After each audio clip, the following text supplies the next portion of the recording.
rather to focus on real things that are happening. Although we acknowledge that the Department of Social Development knows what's happening and there isn't a need for further research, I just want to talk about some of the cases that I'm working on. And I think ordinarily it would be good to begin with some shocking statistics. Those are always really appealing to people. Shocking statistics on disability and education.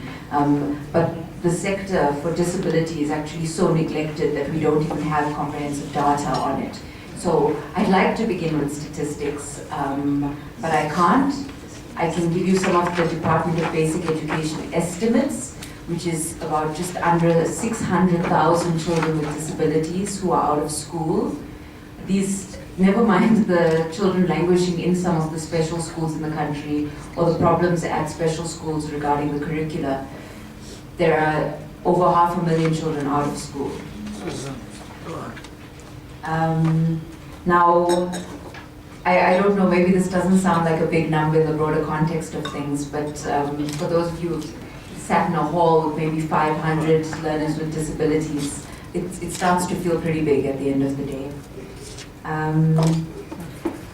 I also, when I give you the statistic, the automatic impression is one of shock and horror, and an assumption that all of these learners should actually be in schools, but I don't think that this country is in a position where I can actually say that I want all of these kids in schools.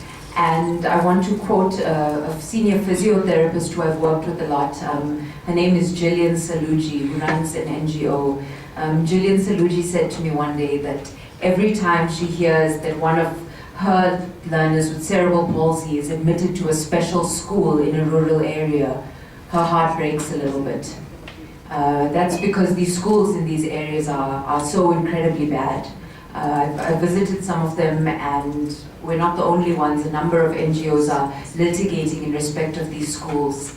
And if you can imagine a school with learners with every kind of disability, from blindness to cerebral palsy, to Down syndrome, to very mild learning disabilities. All of these kids packed into rooms and hostels, sharing mattresses on the floor. Whether you're wheelchair bound or not, you're going to have to make it onto the floor if you want to get a good night's sleep. Rooms that are not cleaned properly, that stink of urine because there's no one to help these kids to the bathrooms. Kids who are not feeding properly, who can't feed themselves, and because there aren't enough house mothers, they're not actually making it through a full meal. So you get cases of malnutrition.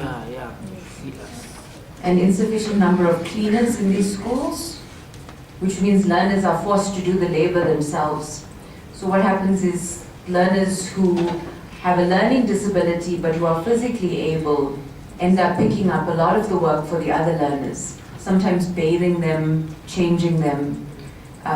These schools manifest in some cases as forced labor camps. So when I give you the statistic on 600,000 learners out of school, don't think for a second that they should actually be in school. We've also got to fix the special schools first.